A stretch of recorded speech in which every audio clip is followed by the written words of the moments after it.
So the next part of the lecture really is going to touch on an amazing idea in modern physics, which actually comes from a topic in mathematics called the calculus of variations.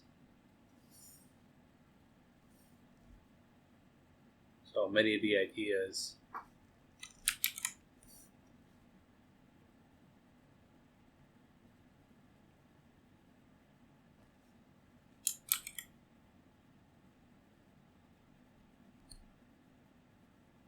what we'll be talking about: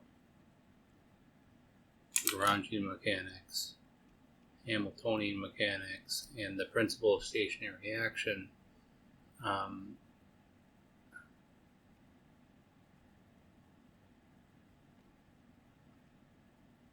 Come from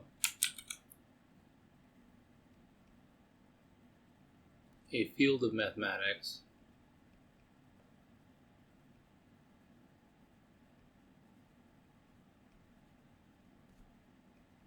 known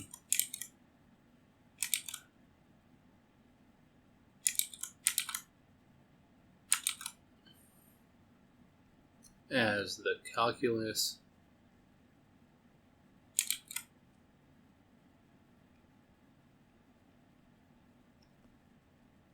of variations.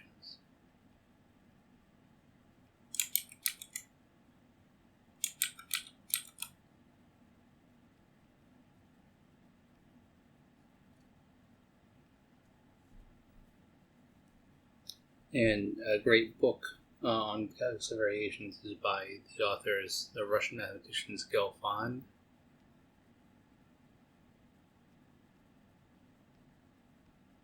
and Fomin.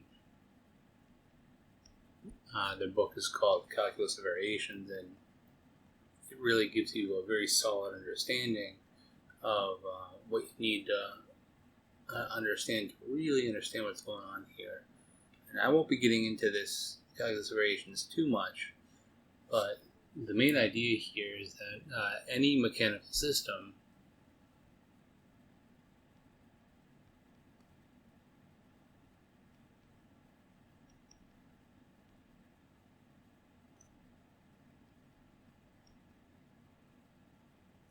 can be described in terms of what are called generalized coordinates.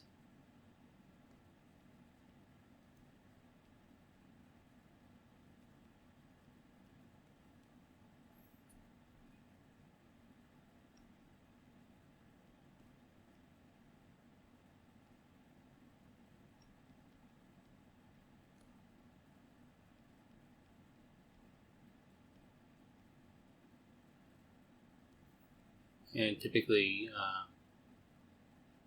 we use Q1, Q2 to Qn to describe the n generalized coordinates of a system. And we also have a generalized velocity or rate of change for each one of the generalized coordinates.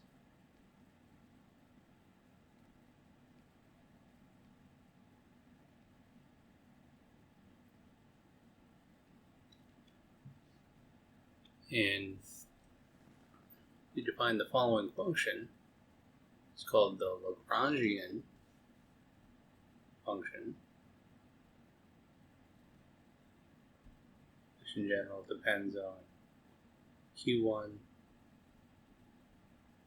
through Qn. We'll see that it might also depend on T as well. As follows. See that it's the kinetic energy, which will typically depend on the generalized velocities,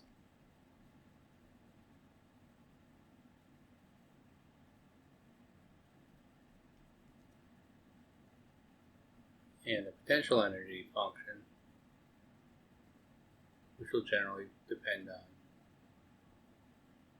generalized coordinates.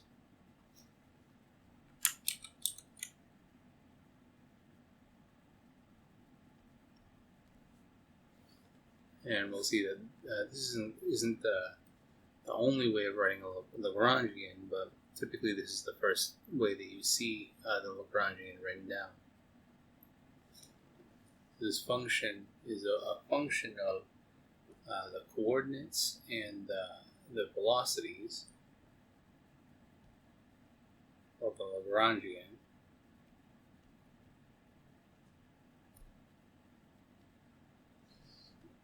And we also define the action of a physical system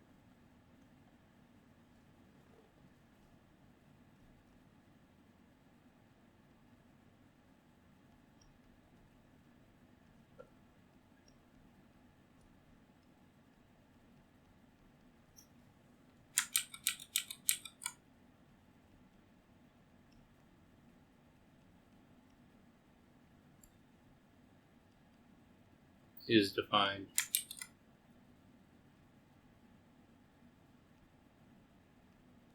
as, typically we know it as capital S. We say that it's the integral from some initial time, start at 0. You can start at any initial time you want, to t of the Lagrangian function of qi of t, qi dot of t, and I'll use vector notation here just to group all of these together, and Lagrangian could also depend on t as well, dt. And using the calculus of variations, you can actually directly prove mathematically that any given physical system will evolve in a way that this integral is what's called stationary. And for certain situations, this actually does become a principle of minimal action or least action. So, you might see the principle of least action written down in certain physics textbooks or in certain mathematics textbooks. But really, what this is called is being stationary, or the principle of stationary action. So for certain scenarios, the principle of least action is not wrong, but the main result here is that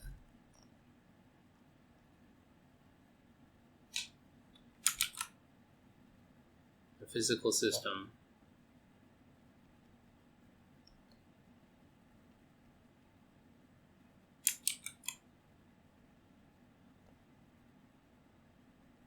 will evolve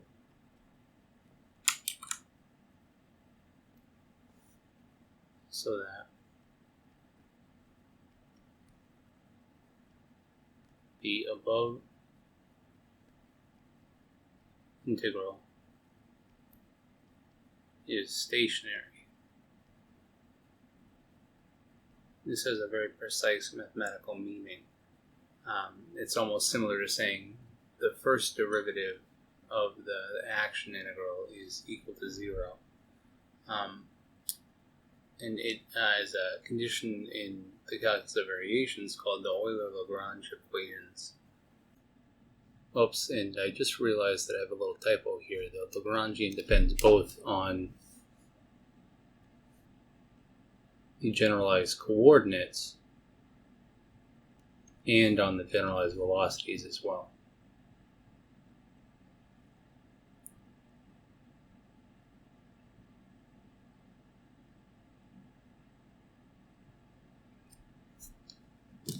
Due to the fact that both appear in the kinetic energy and the potential energy functions in general.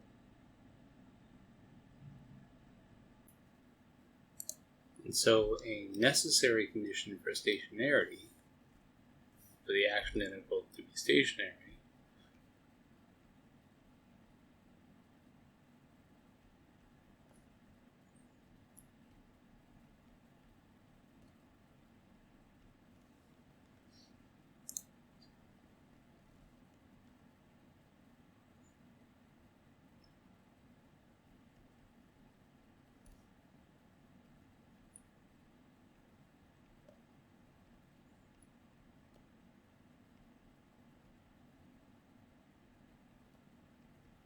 is that the derivative, time derivative of the partial derivative of the Lagrangian function with respect to generalized velocity, this is the ith generalized velocity,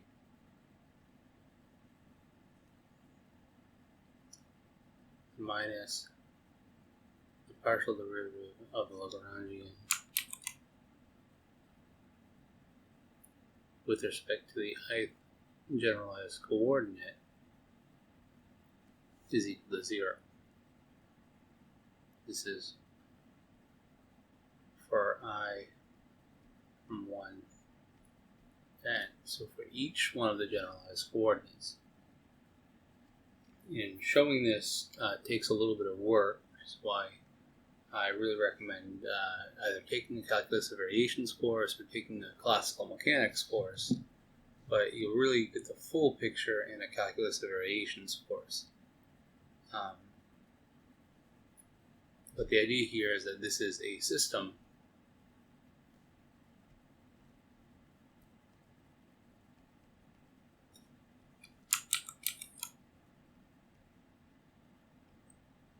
of n second order, in general, nonlinear ordinary differential equations.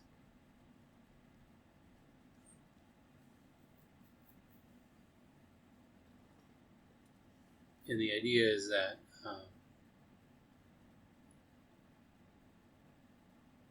for a given system going from, say, point A to point B,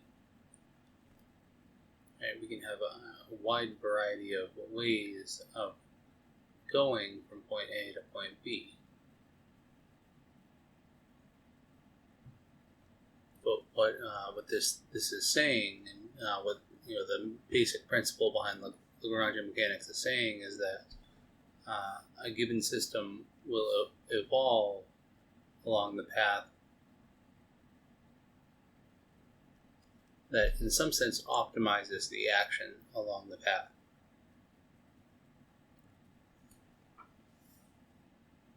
And the path that satisfies this is the path that satisfies these differential equations. What this gives us is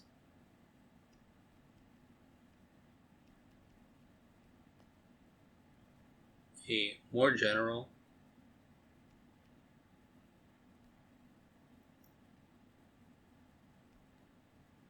and often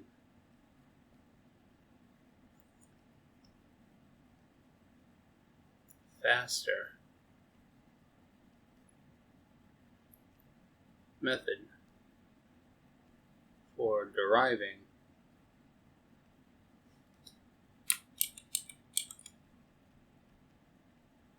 the equations of motion of a system.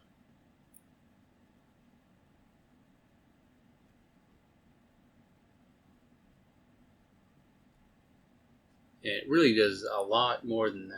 It fundamentally gives a theoretical understanding and a theoretical backdrop for why Newton's force laws and all of the laws from classical mechanics work the way that they do.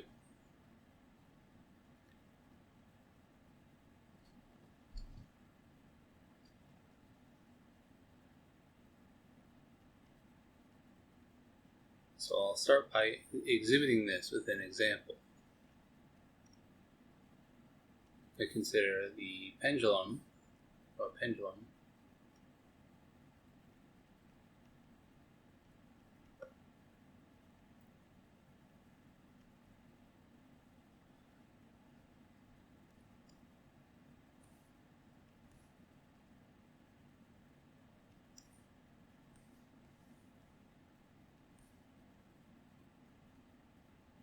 where we'll assume that the pendulum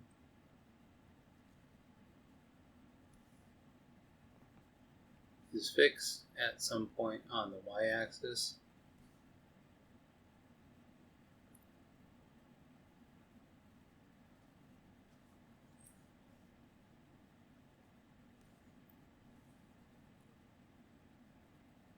Assume that the length of the pendulum is length r. The angle that the pendulum makes with the y-axis is theta.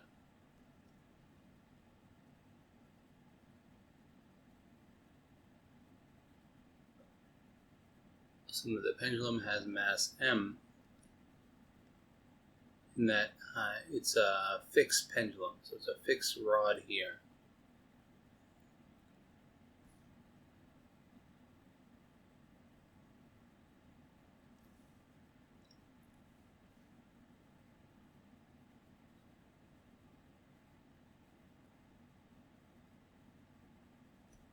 So it's not it's not like a string, but it's a fixed straight rod. So in terms of the angle theta, this angle theta, the x-coordinate of the pendulum is going to be r times sine of theta.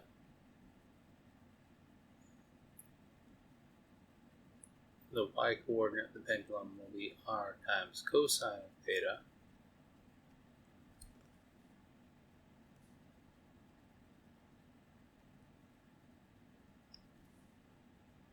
And this means that x dot, or the x velocity of the pendulum,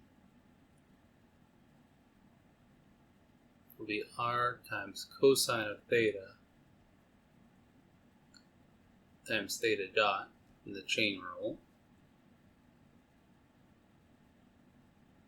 And the y velocity of the pendulum will be negative r sine of theta times theta dot, also from the chain rule.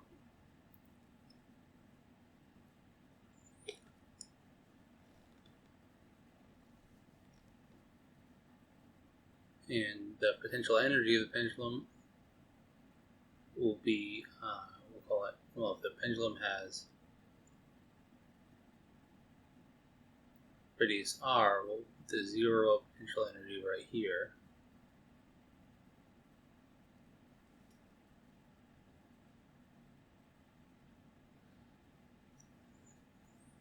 And so the potential energy of the pendulum will be mg times r minus y, because r minus y is the height away from the zero of potential energy.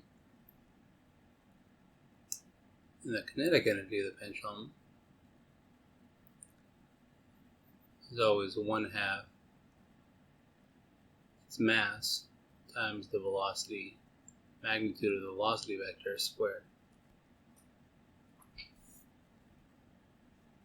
Which means that the Lagrangian will be 1/2 m times x dot squared plus y dot squared minus m times g times r minus y.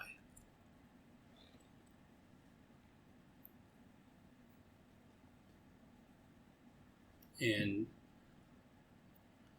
at this point that we might want to think about seeing if we can find a generalized coordinate, one single coordinate in this case, that will describe the system. And sure enough, the generalized coordinate to choose is theta. And we can see that the Lagrangian function will simplify very, very nicely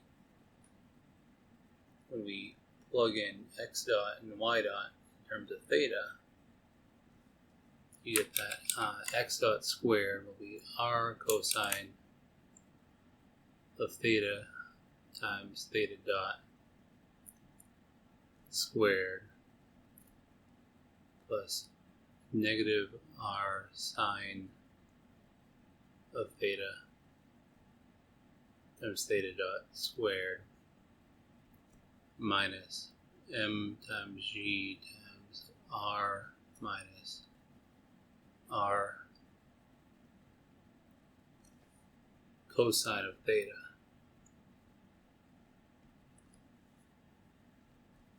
And this looks a little bit long, but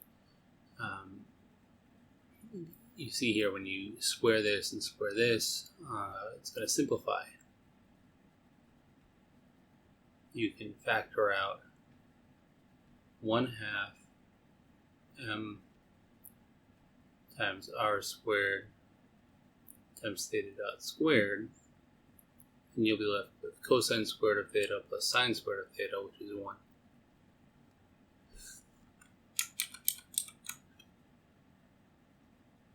Minus m times g times r times 1 minus cosine theta.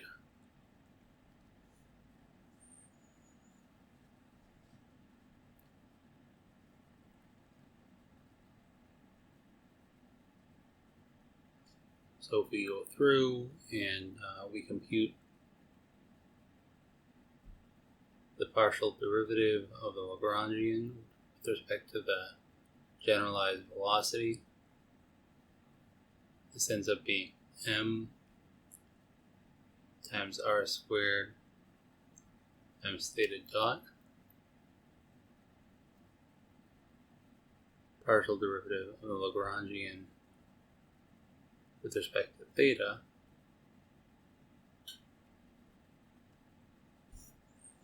is going to be negative m times g times r times sine of theta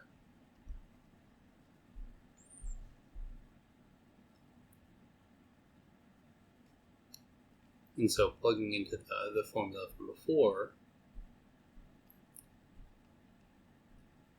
the time derivative of dl d theta dot minus dl d theta has to be equal to 0 along paths of stationary action.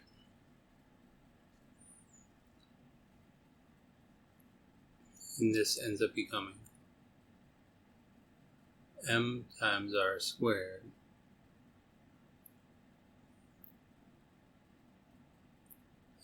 the second derivative of theta, when we plug this in for dl d theta dot, minus negative mgr sine of theta to be equal to 0.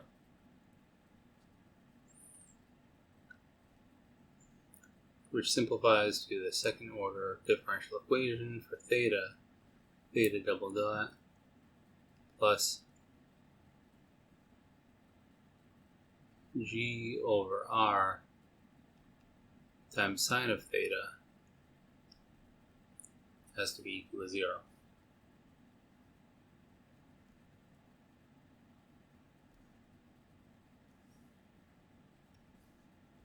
This is a nonlinear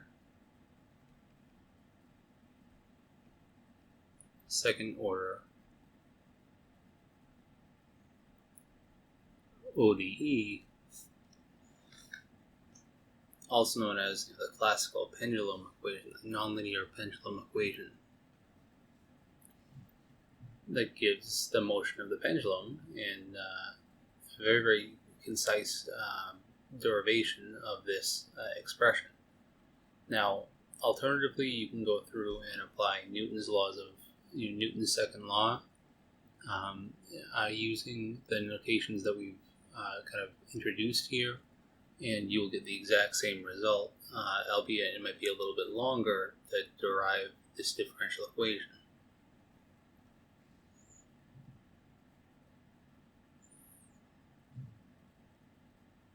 But just like for all of the previous examples, we can go through and I'll define a couple of things we'll call omega theta dot, the derivative of theta with respect to t. Be careful in the book and in other sources. The coefficient here is sometimes called omega squared.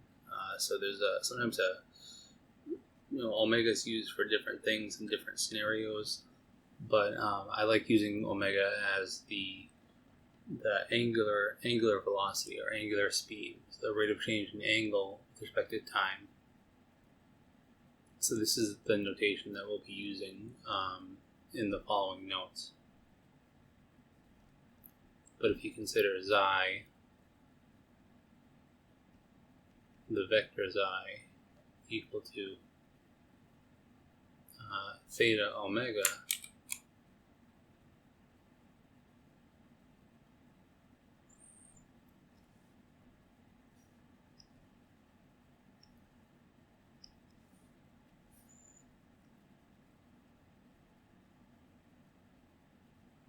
and the differential equation xi dot is equal to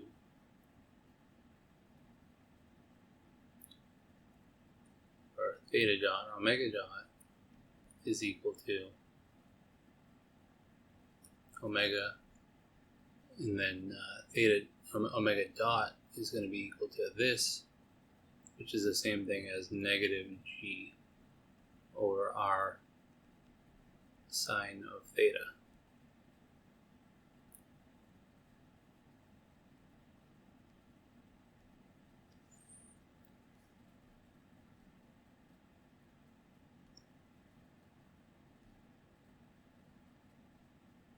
This is an autonomous system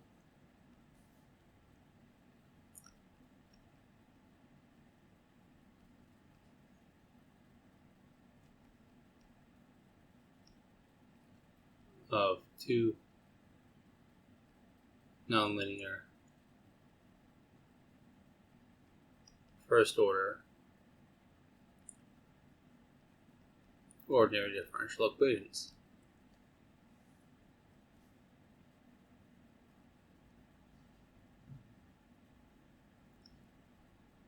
So we can go through and get the equilibrium points.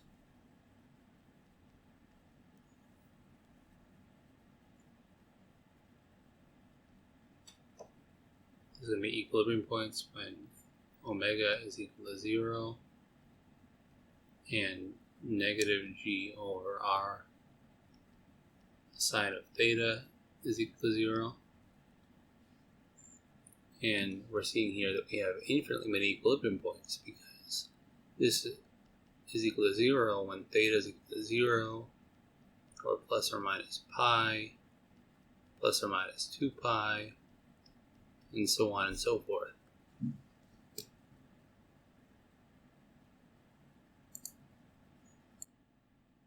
So this is also a really nice example because we can directly go through and solve for orbits in the phase plane.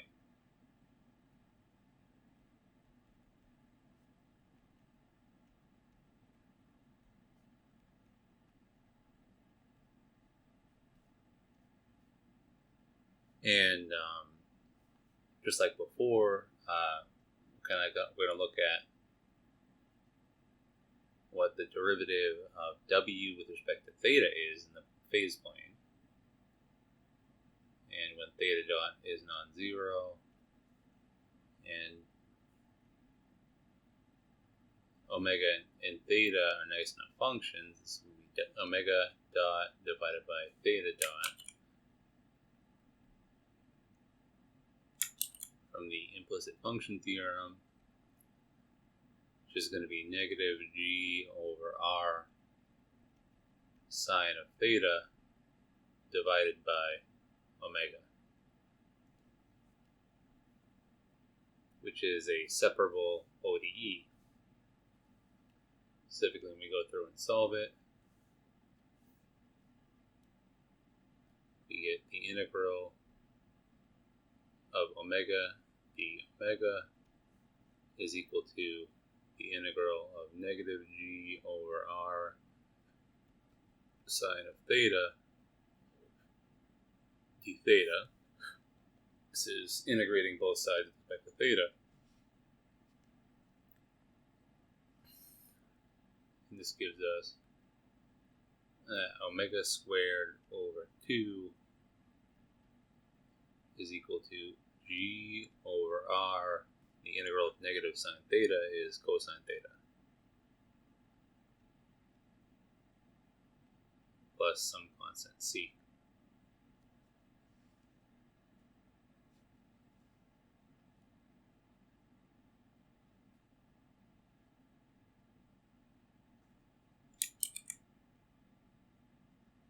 So if we subtract and multiply by 2, subtract this term and multiply everything by 2, we get omega squared over 2 minus 2g over r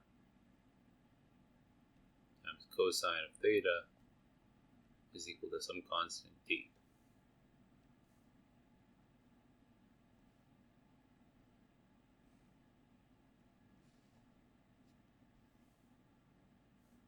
And this is an implicit function, which is a level curve, and the level curves of this function are the orbits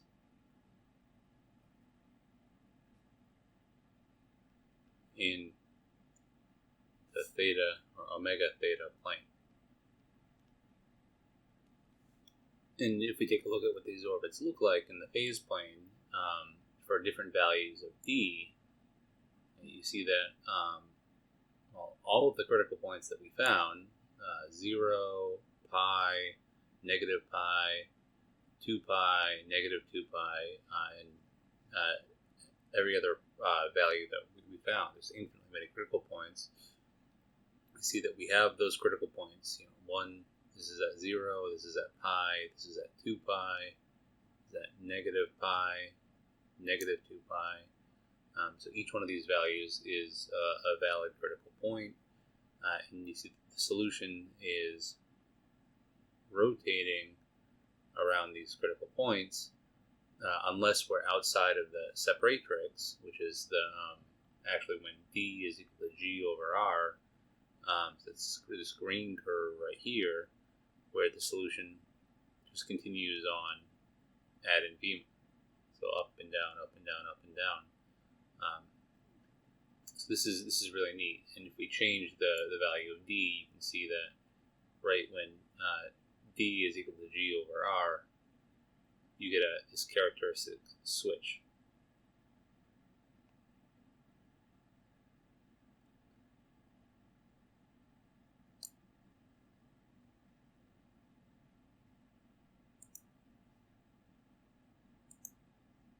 So if we look at numerical solutions to this ODE for two separate initial conditions, which in this case are two separate initial angles of motion, or angles, initial angles for the pendulum.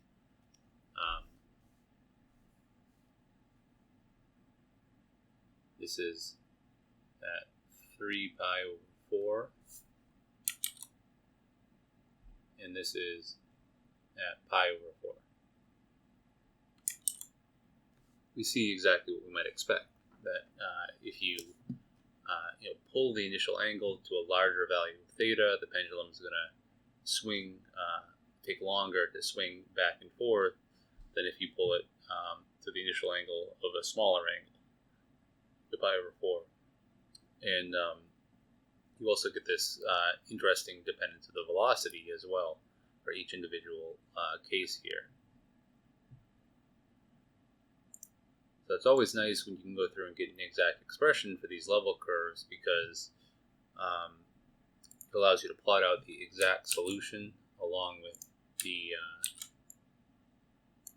computed solution and really verify that the code that you're using is, that the algorithm that you're using is doing a good job exactly matching and obtaining the correct solution for the differential equation.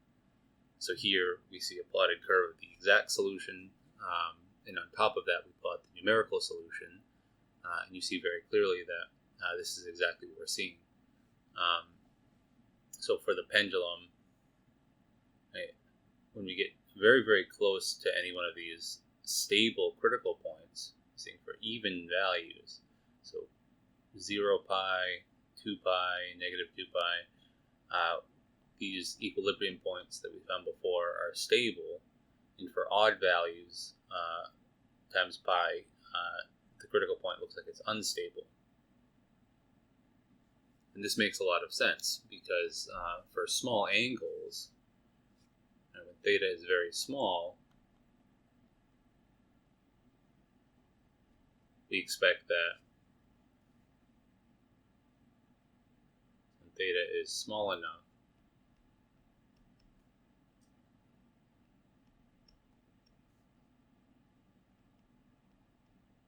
sine of theta, you can show this using Taylor series, is approximately equal to theta. So the ODE becomes theta double dot plus g over r times theta is equal to 0.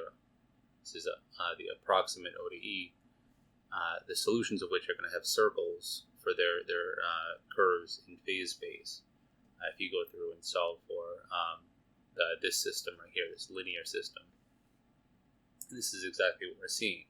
But as we get to larger and larger angles, the behavior is going to be governed more by the nonlinear differential equation itself.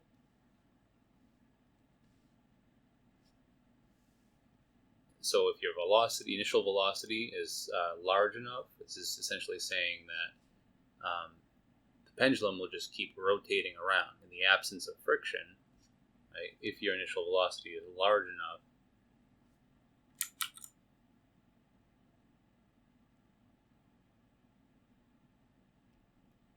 the pendulum will just continue to rotate around. And that's what these trajectories are saying right here.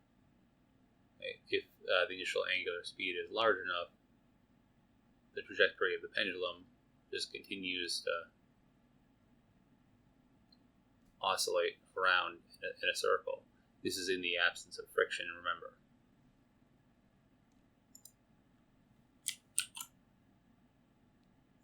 And I'm just going to include this plot as well to show that this is the phase plane curves plotted for a longer time, just to show that we really are recapturing the true motion of this nonlinear pendulum.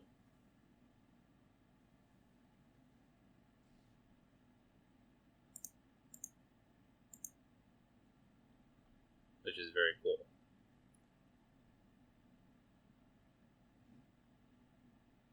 So this gives an intro to Lagrangian mechanics, and now what I want to do is see how we can kind of refine this idea and introduce what's called the idea of Hamiltonian mechanics. And I'll try to explain the main differences between the two.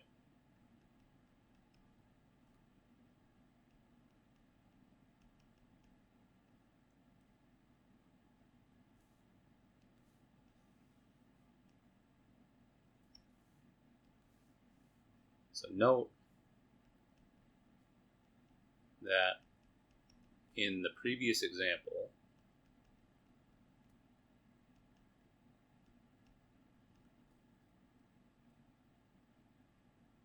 the derivative of L over, or with respect to theta dot, is equal to m times r squared times theta dot, or m times r squared times omega, generalized velocity in our generalized coordinates. This is the angular momentum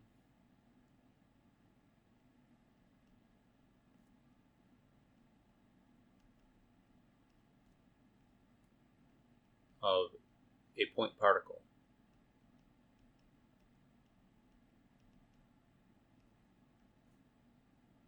at a distance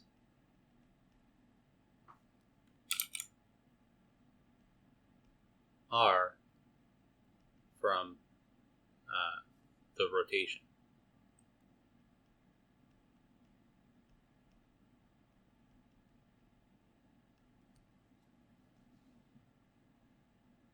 And this means that in general, this for any generalized coordinate system now, we can make a definition. So we'll say, in general, the general problem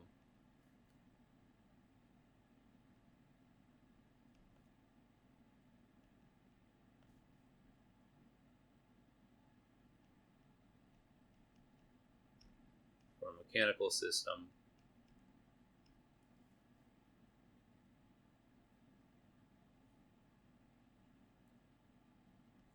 Q1 generalized coordinates Q1 to Qn and Q1 dot to Qn dot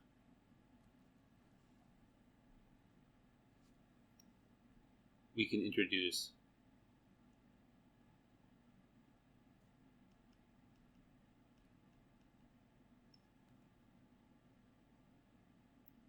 what we'll call Pi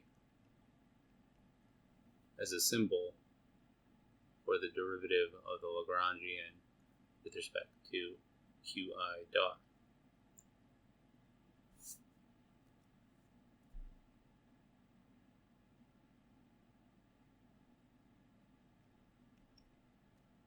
These values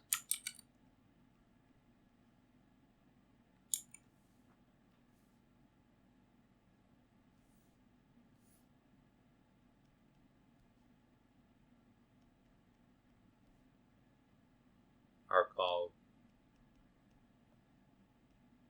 the generalized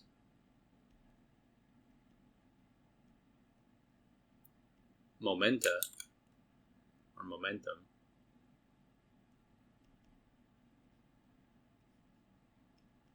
of the system.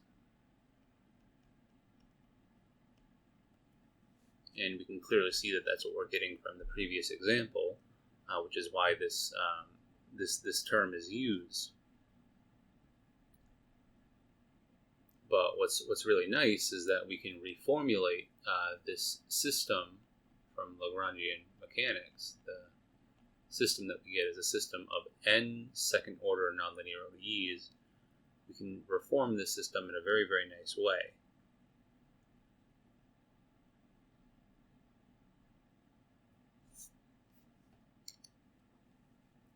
By introducing what are called generalized momenta and introducing what's called the Hamiltonian function.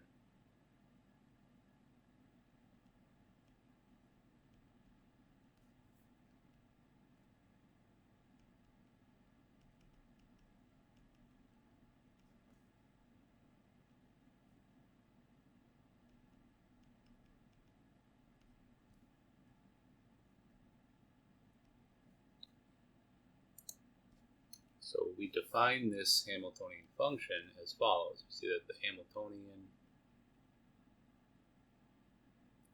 is equal to negative of the Lagrangian plus the sum from I equals 1 to n of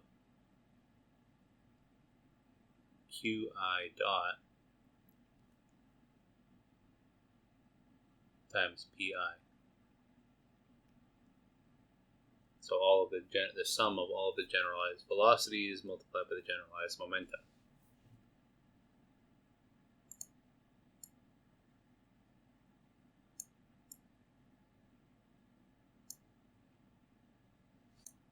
Note that it's very important to denote what depends on what here. The Hamiltonian function is a function of the generalized coordinates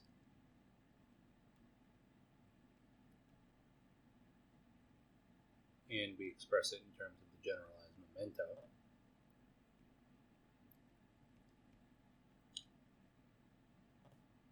And it also possibly could depend on time explicitly. all, the Lagrangian function is a function that we originally defined in terms of q1 to qn and the generalized velocities, q1 dot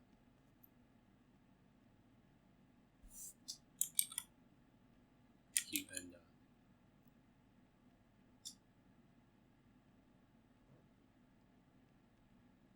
And don't forget about this sum in the Hamiltonian.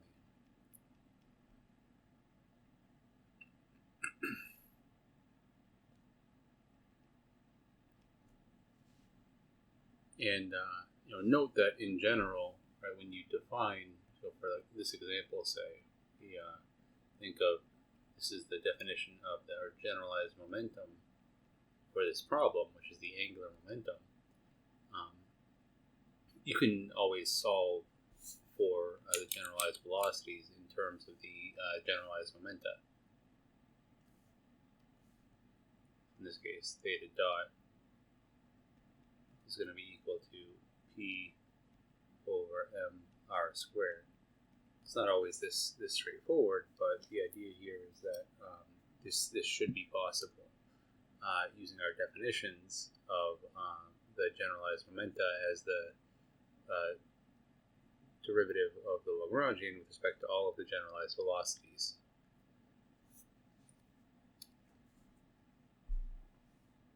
So what we want to do is consider now that q1 of t and qn of t represents paths. Same thing with p1 of t and pn of t represent paths in phase space, 2n dimensional space. And we want to see how the rate of change of the Hamiltonian is related to the rate of change of the Lagrangian in phase space. And this is going to lead us to a very interesting system, and a very, very important system of first-order differential equations coming from Lagrangian mechanics. The system is called the Hamilton's systems, or Hamilton's equations of motion for a given physical system. So what we do is we use a little bit of multivariable calculus. Remember that since h is a function of q1 to qn and p1 to pn, it depends on all of these q values, and it depends on all of these p values, which all themselves ultimately depend on time.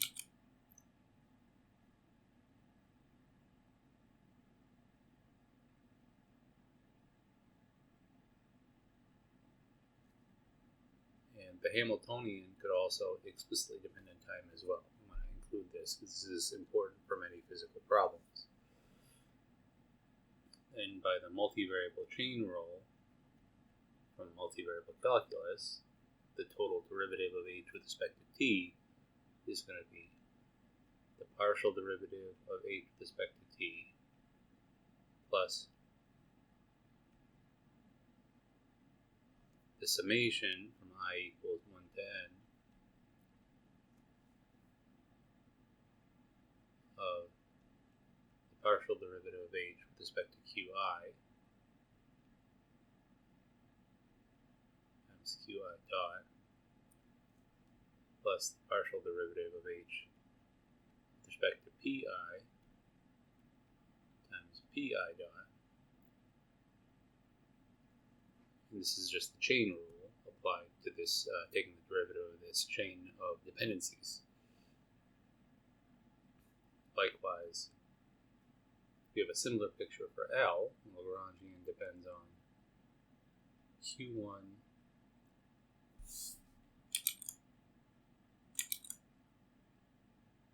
to qn and q1 dot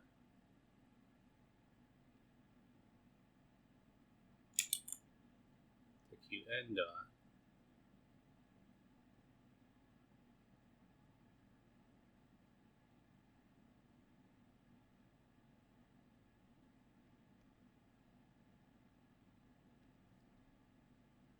which all themselves depend on t.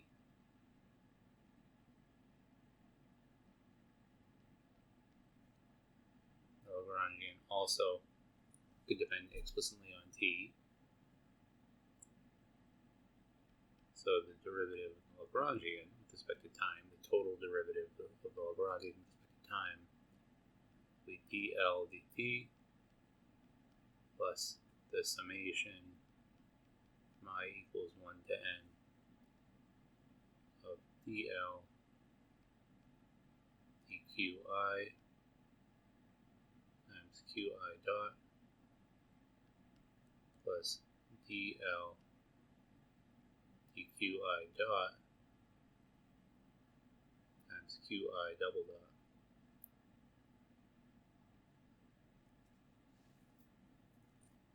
And the last thing we're going to have to take the total derivative of in this expression, if we differentiate this expression, is going to be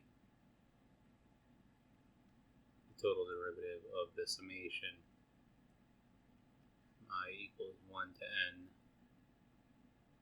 of qi dot times pi.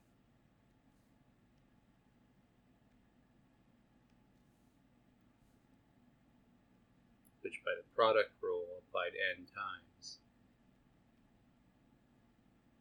will be qi double dot times pi plus qi dot times pi dot. And if we use this and differentiate the definition of the Hamiltonian, so this implicit equation, we get that dH dt has to be negative dl dt plus the derivative of the summation from 1 to n of qi dot times pi.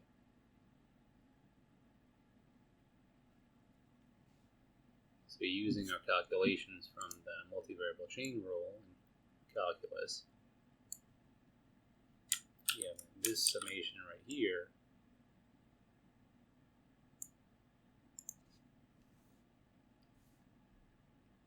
has to be equal to negative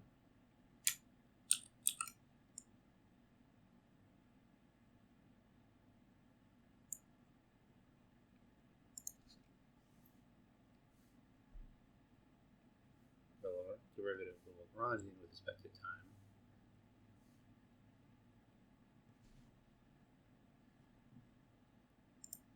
plus the derivative of the sum of generalized velocities times the generalized momenta, which is this right here. And something really neat happens. You remember that we defined the generalized momenta, pi, as the derivative of the Lagrangian function with respect to the ith generalized velocity. You'll notice that these two terms, every single term in this summation, is the exact opposite, the negative of every single term in this summation. So these things cancel because pi is equal to dl dqi dot.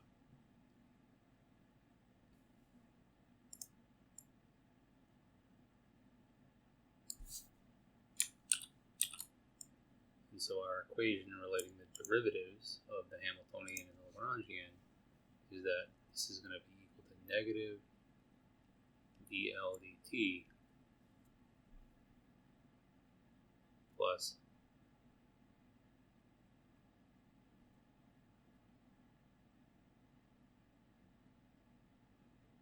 the summation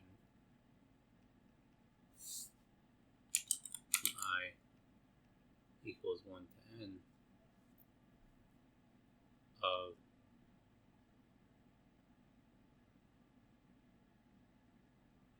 qi dot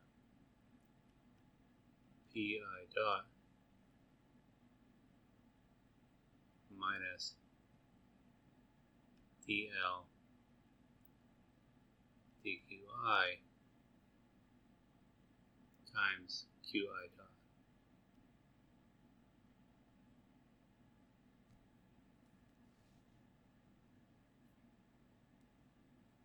And this is really very neat. And it's neat for a big reason here. It's giving us a first order system of differential equations without even possibly knowing it. Specifically, in order for these two derivatives to match up, we have to have that qi dot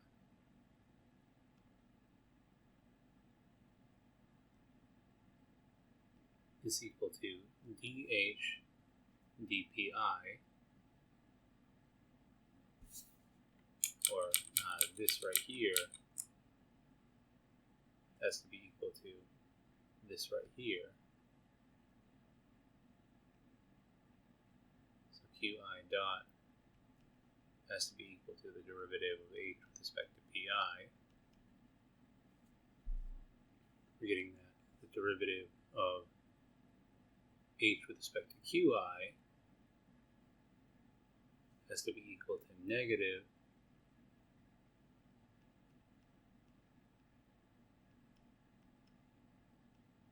the derivative of the Lagrangian with respect to qi.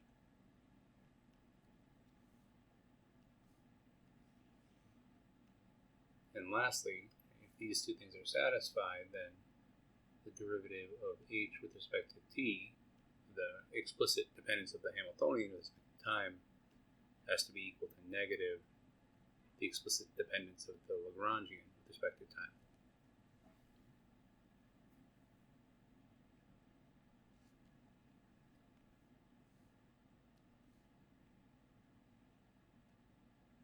And we can use something really nice here, which is that we know the Lagrangian, derivative of the Lagrangian with respect to qi is equal to, from Lagrange's, the Lagrangian equations of motion from before,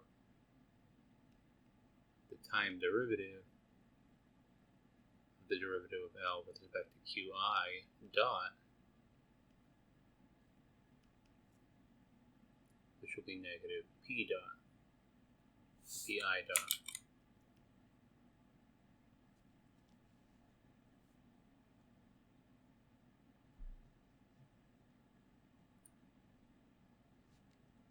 And so what this gives us, and this system is what's called Hamilton's equations of motion.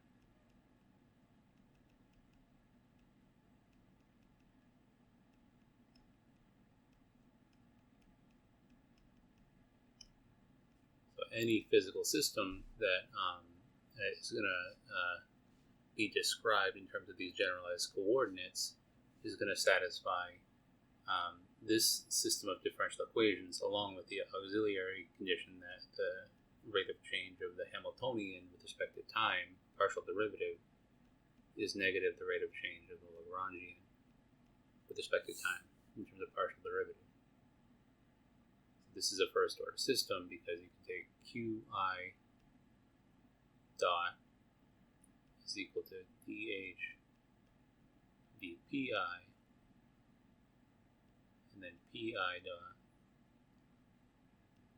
is equal to negative dh dqi.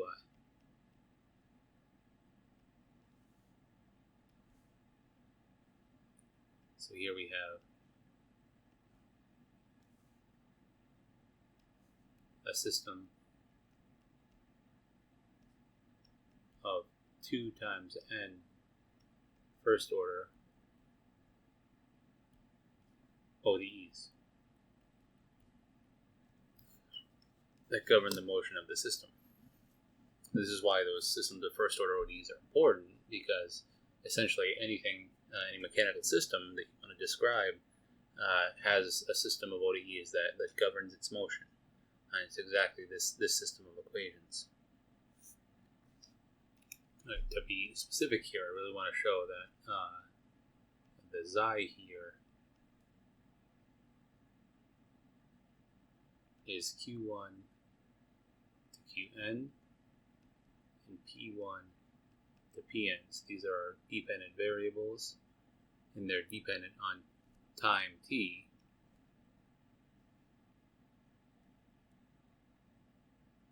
And the system of differential equations is then, or the G in the system of differential equations is the vector dH dP1 all the way to dH dPn, and then negative dH dQ1 all the way to dH dQn. So this system of differential equations is the system xi dot is equal to G of xi. And really this should be G of xi comma t, because if we have time dependence on the Hamiltonian, explicit time dependence, this function might very well be dependent on t as well.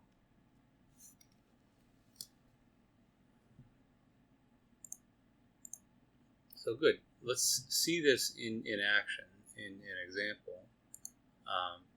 We'll try to go through and explain it as best as possible.